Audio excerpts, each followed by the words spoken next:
Hair today, gone tomorrow.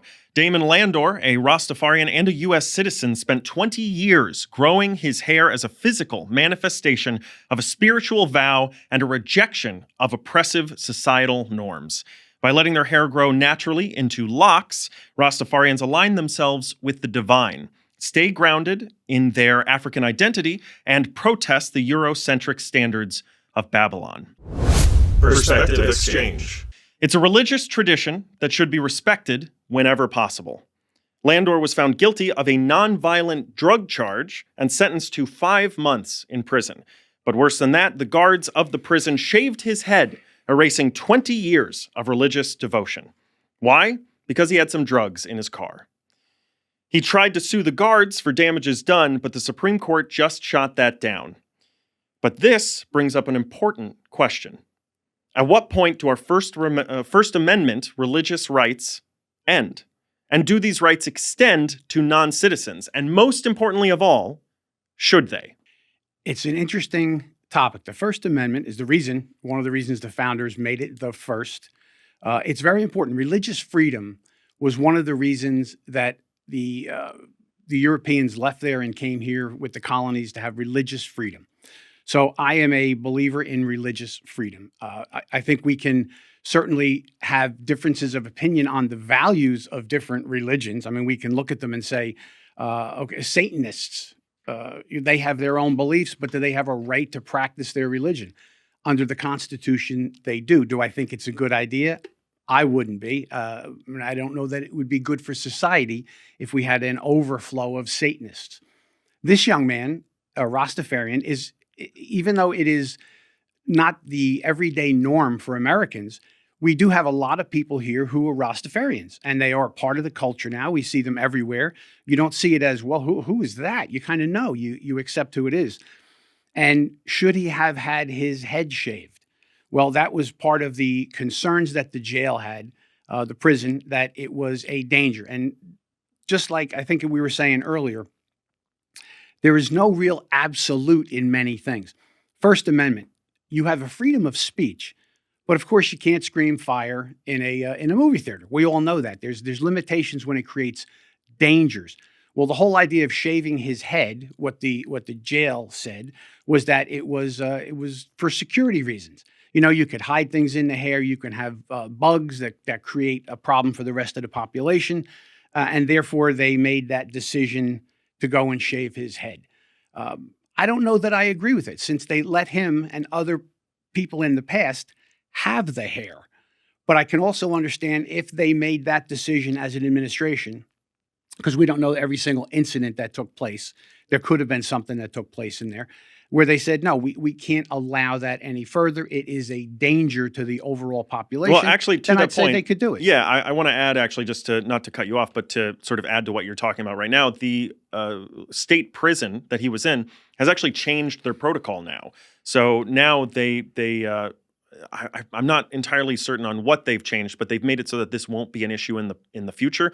This specific ruling was on, and I think I agree with it, was on whether or not you can sue the specific guard who did it, because this person, Damon Landor, believed that that guard was just sort of doing it because he didn't like this prisoner, didn't like him. Whereas the Supreme Court ruled that you can actually only sue the prison or the state because this guard was following through with directions given to him by those entities. But I do want to specifically angle this as, I think, a more important question that is somewhat unrelated to this issue. I think we both agree that the Supreme Court's ruling is probably for the best. But I'd like to talk specifically about these religious rights that we have, and if non-citizens have the same religious freedoms and are covered by the First Amendment in the same way that U.S. citizens are. What I think is interesting about that conversation is we hear people say all the time that the Constitution is a living, breathing document, and that it can grow and it can expand and do all kinds of things. We've seen the Supreme Court, depending on its makeup, whether it's more conservative or more liberal progressive, come up with things out of the thin air that they say they see in the Constitution that are not written down there. When we see this, I think it's going to cause us to, over time, not necessarily totally revamp what we do, but as things change, we have got to take a look at them. And with the immigration problem that we have now, with millions of unvetted people who are in our country illegally, and not all of them are bad people. I think most of them are good people, and they just wanted a better life. I think that's pretty clear.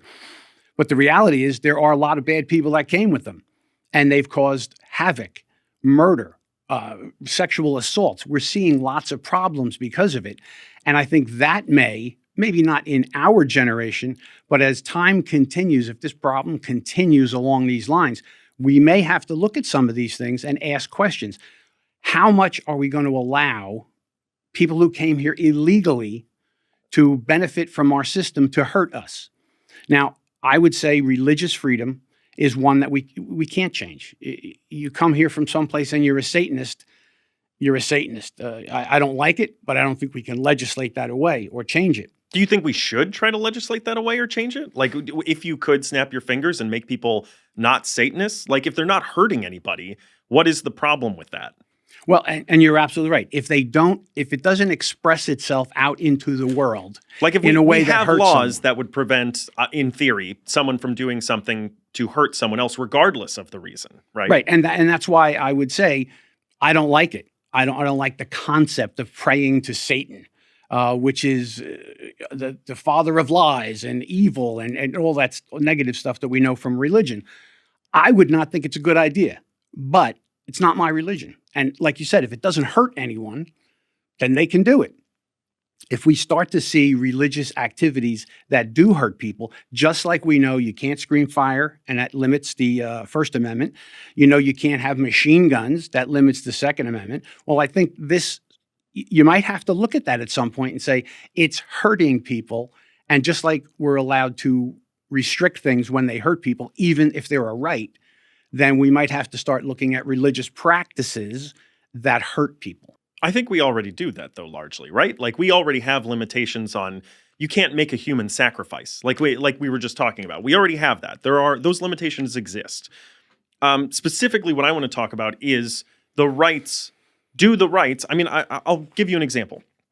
There is a law in place that was frequently mentioned during this Supreme Court ruling, and it's called RLUIPA. It's an abbreviation, or it's a series of letters that mean certain words that I don't remember. It's religious land something something something, and it has it has like 5 sections, and each one talks about the rights you have as a prisoner.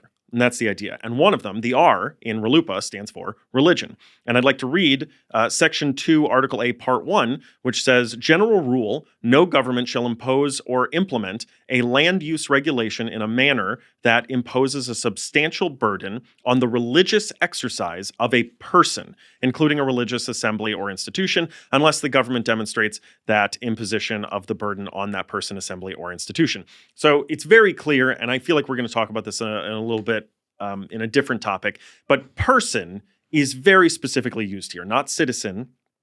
I want to make it clear that I think the rights of the American people extend to people who are not U.S. citizens, including if you're a criminal. And obviously you can have the limitations on that all U.S. citizens have, especially if you're a criminal.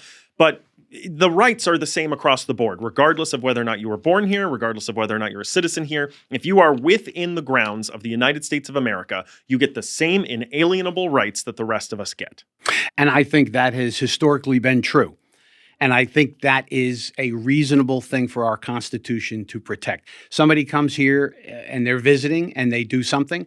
Well, they have the same constitutional rights of a person within the boundaries of the United States of America.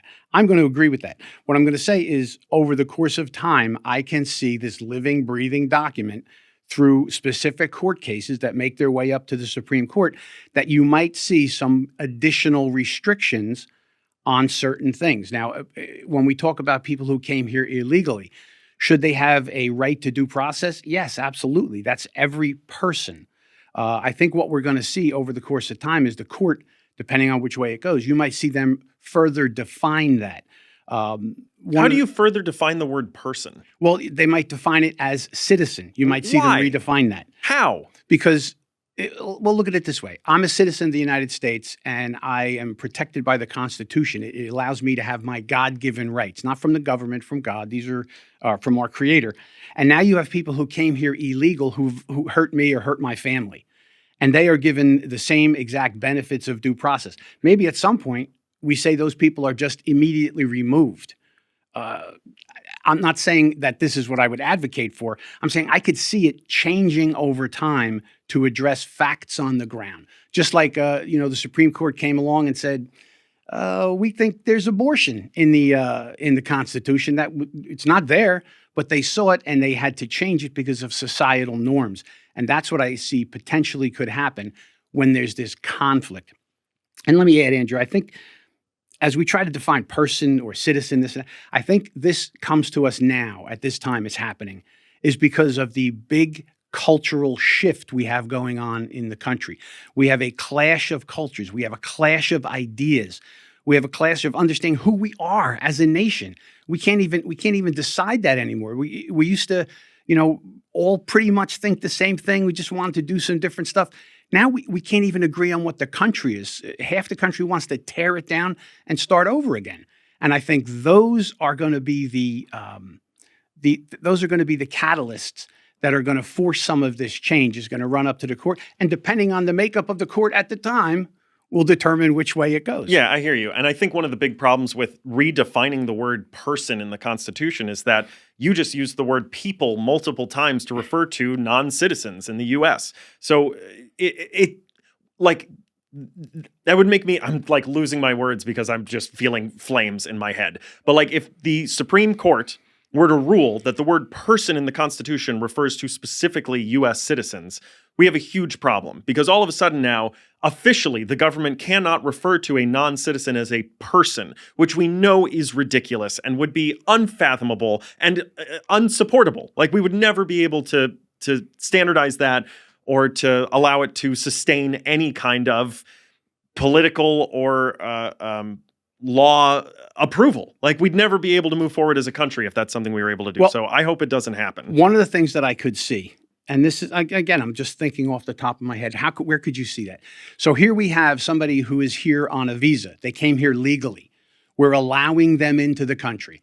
And therefore, they're covered by the entire Constitution, soup to nuts, just like American citizens, other than when it comes to voting rights and when it comes to running for certain offices or whatever. But if we looked at that and said, okay, this is such a big problem, anybody who comes here illegally, their right to due process is only a hearing to remove them, and that's it. Because if you start affording them all these other rights, they're not American citizens. I can see where that could damage the country down the road. If you're going to do that, you got to change the Constitution. It's very, very clear. Well, it might be a constitutional amendment. Right. You might see that. And those are very difficult to do, and they were set up to be difficult to do. But the reality is on the ground is that as the country changes, we may have to eventually address some of these things constitutionally. Yeah, I mean, the hard part for me, though, too, is that so much of what you're talking about is deeply rooted in xenophobia. Like if SCOTUS were to say, well, in this case, person really refers to a U.S. citizen, that is deeply xenophobic. And we're seeing more and more xenophobia across the board. I mean, look at the funding cuts to USAID, especially to PEPFAR in South Africa. DOGE and the Trump administration have made massive cuts to PEPFAR, which stands for the President's Emergency Plan for AIDS Relief. It was put in place by George W. Bush. And especially to South Africa, who lost 1/5 of its HIV and AIDS relief funding from us. This is another example of the Trump administration disproportionately hurting less fortunate countries. First of all, studies have been done to show that there is an impact, but it's not the major impact people are talking about. Now, every dollar that those countries need to help them with their health care, I understand it. The question I think that people are asking is, why is it our responsibility to do it? So as I thought about this, there's a couple of reasons why the United States gives out aid. And the amount of aid we give out compared to our budget, our $7 trillion a year budget, is really minuscule. So the purpose, you have to look, what's the purpose of foreign aid? How does it go out there? We give money to countries, say in Africa or anywhere, that are underprivileged and they have a problem that they cannot afford to handle. So out of the goodness of our heart, compassion and love, we decide, let's give them some money to help them. One of my wife's cousins she's a young doctor and she worked for the State Department. One of the first things she was assigned to do was go over to, I think it was Rwanda. She was over there and they had these special mosquito nets, and it was a huge program because the mosquitoes spread the disease, and millions of dollars went to help. Now that was out of the goodness of our heart. The other reason we use foreign aid is to influence those governments. We're giving you this money. We expect you to do something for us, whether that's help us with intel, let us have people in your borders, do flyers, whatever. There's a purpose to it. The American people, I think, as we look at this, have big hearts, and we want to help those people. But the question is, well, we still have homeless veterans. Why are we spending that money there when we can spend it here first? When all the problems here are cured, then we can help over there. Do you know how much it costs to save a person in South Africa who has HIV or AIDS? How much let me word it this way. We have spent we've spent $400 million a year for this specific program, and we've saved 25 million lives with it. And when you break that down to the cost per person of the life saved, it is $16 a person. $16 a person we have spent to save their life. We can't do that here. And so I agree with you. I think there's a huge insurmountable amount of damage done to people in our country, and we owe it to them to be able to lift them up and save them and protect them and do what we need to do to make sure everyone in this country is thriving. But $400 million in this country would be about $1 a person. I don't think we're going to be able to do much with that. The $400 million in South Africa comes down to $16 for a human life. That is just, it's a priceless. It's something you can't put a price on, and we put $16 on it. And to me, that seems worth it. Well, I agree with you. When you look at a number like that and you say, who wouldn't reach into their pocket and give, here's $32, save two people. You know, I think that's reasonable. I think the argument that's being made, though, is a lot of people feel we're being taken advantage of. You know, our largesse is not appreciated. Look at how many countries we give millions and millions of dollars, and they hate us. They want to kill us. They send terrorists here to kill us, and we're trying to help them. So I am not opposed to foreign aid because it serves a purpose of the United States. It does. It is compassionate, and who would want to see people die when we could prevent it for that small amount of money that we give out? But I think we have to relook at it. When I say, you know, the affordability problem, $400 million put into a fund that first-time home buyers could use at, and I mentioned this once before, at 1% interest would help a lot of people buy a home in America. For $400 million, you could buy like 2 or 3 houses with that.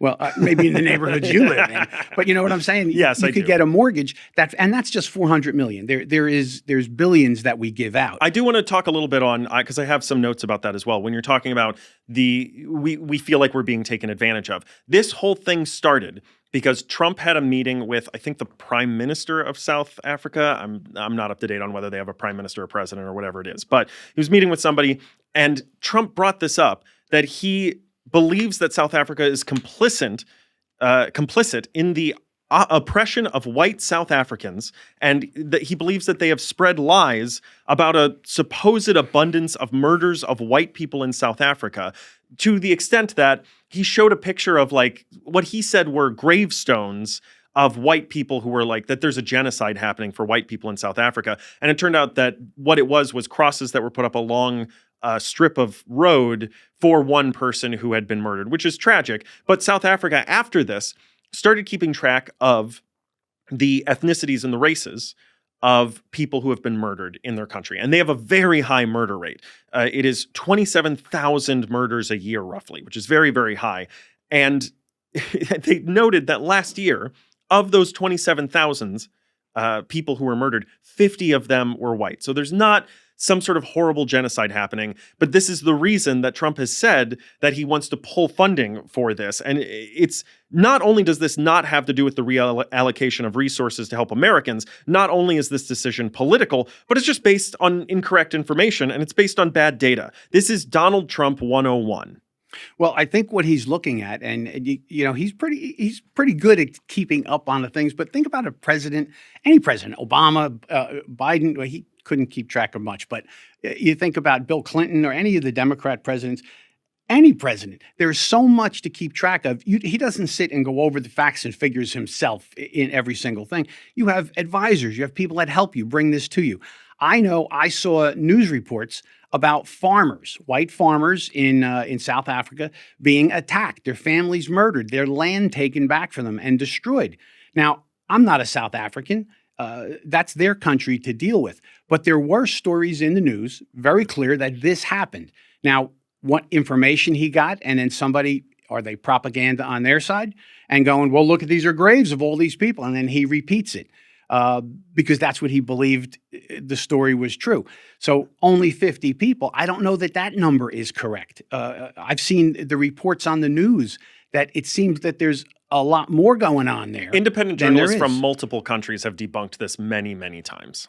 Well, they have. I don't have the data on it. I just know I've seen there's a change in South Africa since they got rid of apartheid. And we saw that was a very bad system that they had, and it was removed, and the people who were in command were removed. But now we're seeing lots of problems in South Africa.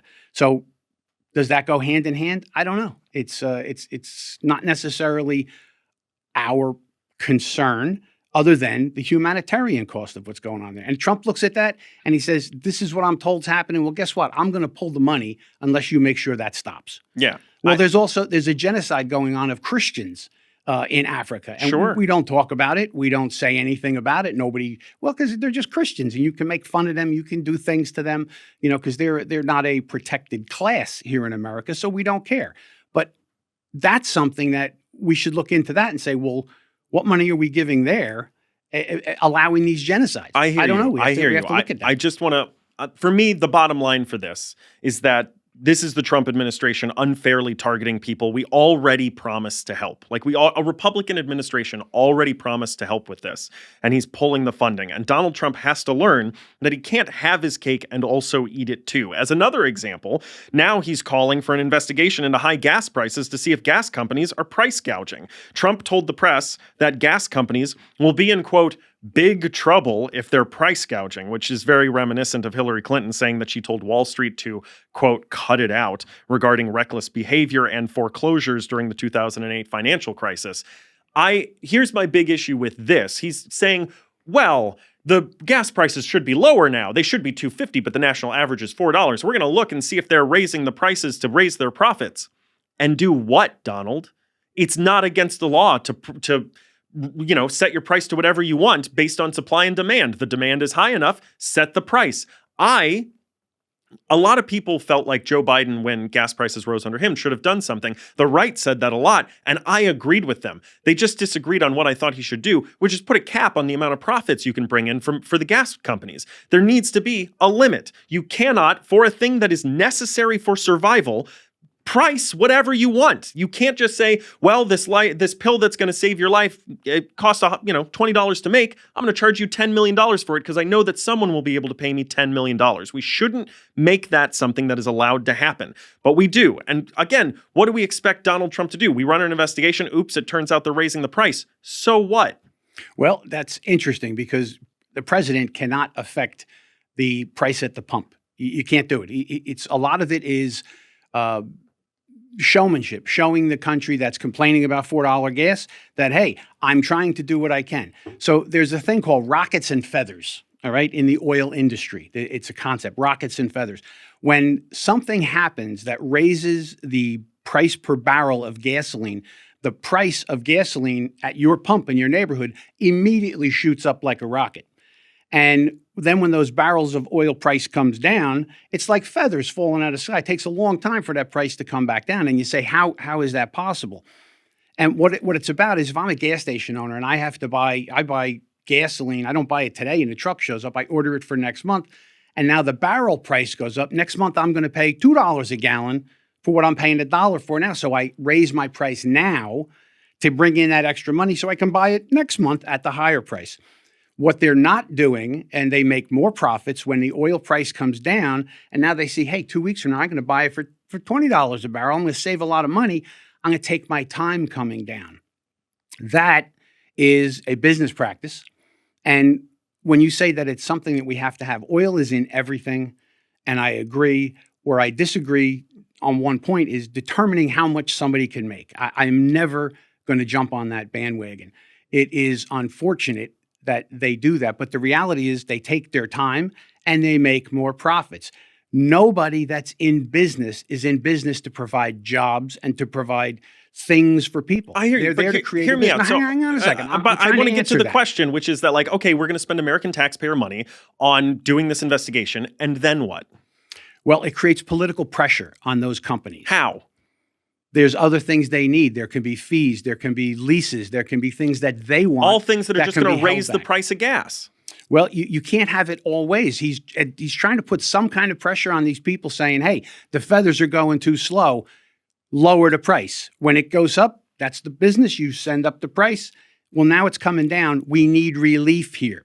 He's saying that for you and for me. So He's that saying the price it, but it's goes not down. going to. This doesn't make any sense. It's not going to bring the prices down. If anything, it's only going to raise the prices. The only way that if you find out that these people are putting immoral amounts of profits on top of whatever they're spending for their oil, then the only way to do that is to say, hey, you can't do that. I'm going to make an executive order, or we're going to pass a law in Congress or something that makes it so that these people can't do that. If bread all of a sudden gets too expensive because people are price gouging, I can buy something else. I can buy rice. I can buy cans of tuna. I can buy something else that is cheaper. I can buy ramen, right? But if we only had one food and everyone is raising the price of that one food to a point where only the richest people can afford it, I got to eat. There's got to be something that is put in place so that people can't do that, so that people can't squeeze every dollar from the American people of something they need in order to survive. You can't do it with water. You can't do it with electricity. We have these rules for that sort of thing. Why can't we have it for gas? Well, I think that's a bigger question because that goes into markets. These people are, granted, I'm going to give you, they're multi-billionaires and they have influence on lots of people because of their dollars. But the president speaking out, now, if he didn't speak out at all and he said, well, too bad we have to deal with, they want to sell it for $4, everybody would have a problem with that.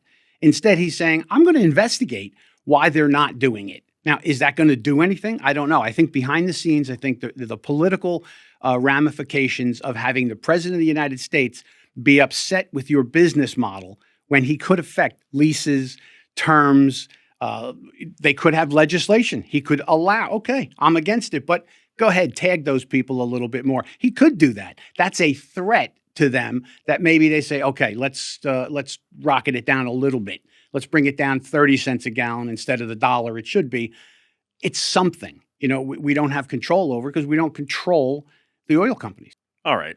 I think we should, personally. And again, I brought this up before, but when Biden had the same problem, I thought he should have put in some sort of regulation or tried to pass an executive order, get an executive order through to do something about it. That was right after COVID. And gas companies were trying to, because nobody was driving, nobody was buying gas, they were trying to make back the profits they had lost before. So they were price gouging. And he just sat on his thumbs like he did most of his presidency. But speaking of Joe Biden as well, Trump is rolling back currently dozens of Biden-era regulations of firearms, including a restriction that kept firearms out of the hands of the mentally ill. Have you heard about this whole situation? There's multiple, like 24 regulations that he's pulling back on, that he's rolling back, that have to do specifically with firearms. Where do you fall on that? Well, I think the Second Amendment it's vital to our country. And I think the Supreme Court, their recent decisions on this, saying that people have a right to carry firearms for their own protection. I don't know exactly let's have crazy people. Let's pull back on that so they can have guns. I don't know that that's the actual reality of this. It might be something that ends up happening that has to be addressed in a different kind of a regulation because I don't want crazy people having guns. I can give you the specifics on that one too. Because there is I listened to both sides on this. Rachel Maddow had a whole thing on this that was like, we're giving crazy people guns. And I was like, okay, there's probably some nuance to that. And there is. This specific rollback, this specific restriction was on people who have admitted themselves to a psychiatric ward or psychiatric help of some kind. So it's not necessarily that you have been committed somewhere, but you have felt that you are a danger to yourself or others at some point and instituted yourself at a place. Okay, so that makes sense. I can see that. There are realities to people expressing that they have a problem with their mental health. People can go in and out of problems with mental health. I know in the profession I was in, law enforcement, one of the things we see lots of officers struggling with PTSD and long-term, we see the suicide rate amongst cops. The problem is, if I'm a plumber and I come forward and say to my boss, listen, I'm feeling a little depressed, I'm having some problems, they get me help and I get to go to work tomorrow. In law enforcement, I can come forward and say, I'm a little depressed, I'm having a problem. Oh, no problem, we'll get you help. Take your gun and your badge and you're done. And I think that's going to require a deeper investigation. When were you hospitalized for a problem, or when did you speak to somebody? When you were going through your divorce 7 years ago, and how are you now? You know, it's one of our fundamental rights. And while I don't want people who are certifiable getting weapons, we have to look at the instance and see what exactly is it that we're talking This about. specific restriction as well would be a lot easier to deal with if we had universal mental health care, by the way. Just saying. If we all had the ability to go to somebody for free and say, you know, I'm having problems, I'm struggling, I feel like this would be a much easier issue. And you know what? When you think about that, the word that you throw in there is what's important, for free. There is nothing for free. Sure, if we all paid a very small amount in our taxes every single year to make sure that everybody had the mental health care that they need. Right. We pay a little bit for mental health care. Then we pay a little bit so we can control the oil company. We pay a little bit so we can control the property. Okay, we pay a little fine. bit. And it gets out of hand with government controlling our lives. Right. So let's stop that slippery slope when it gets too far and not, well, we shouldn't do anything because what if this snowball rolls down the hill? Well, you can argue about the slippery slope, and we see slippery slope all the time in life. You know, we see, okay, well, this is a bad idea, so let's change it and let's be more tolerant of this.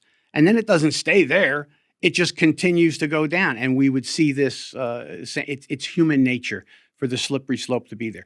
There has to be some hard and fast rules on it and investigations, because you don't want crazy people with guns, but you don't want to restrict somebody who had a problem.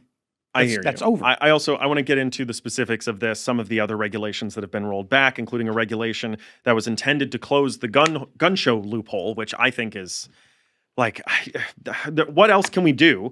But also regulations on short barrel rifles. There was even a regulation that Trump put in place banning bump stocks after the Las Vegas shooting in 2017. Additionally, they've reduced restrictions on people with mental illness, like we were just talking about. The ATF actually released a study stating that there is a risk that this specific rollback could lead to mass casualty events. And as a reminder, if you're on the no-fly list because you're a terrorist, you can still legally purchase a firearm in the United States. Personally, I don't think we should be rolling back the restrictions on firearms in this way. I think if anything, we need to create a little bit more legislation and restriction around this for specific types of people, not be rolling them back. I'm going to agree with you on that. There Right. are reasons that we should keep weapons away from some people. Now, do we have to look into it further? We do. The courts have now told us we do have a right. You have a right to carry your weapon with you to protect yourself. That seems common sense to me. I remember a few years ago, I wrote an article. I read cops in Florida. They stopped some guy on the side of the road, and it turned into a gunfight. And a citizen pulled up, "Officer, I got a weapon," and he helped them. And I actually talked to those officers, and I said, I'm in New Jersey. If we thought of citizens had guns on them when we stopped them, we'd lose our minds, because only we have guns, right? Yeah. If somebody has a gun, it's dangerous. And they're like, well, down here, everybody has them. We're all aware of that. It's a different mindset. And I think that's what we need to understand these things. We need to look at them a little deeper. Well, I think that just about does it for us this week. This has been episode 15 of Perspective Exchange. Thank you so much for joining us. My name is Andrew Dunn, coming to you from the left side of the political spectrum. And I'm Joseph Pangaro, coming from the right. And I want to tell you, remember, always be a part of the solution and not a part of the plan. Not a part of the plan? Part of the problem. Well, and I want to tell you, fall 7 times, get up 8. Fall 8 times, get a hint. Stay down. Take a nap. We'll catch you next time.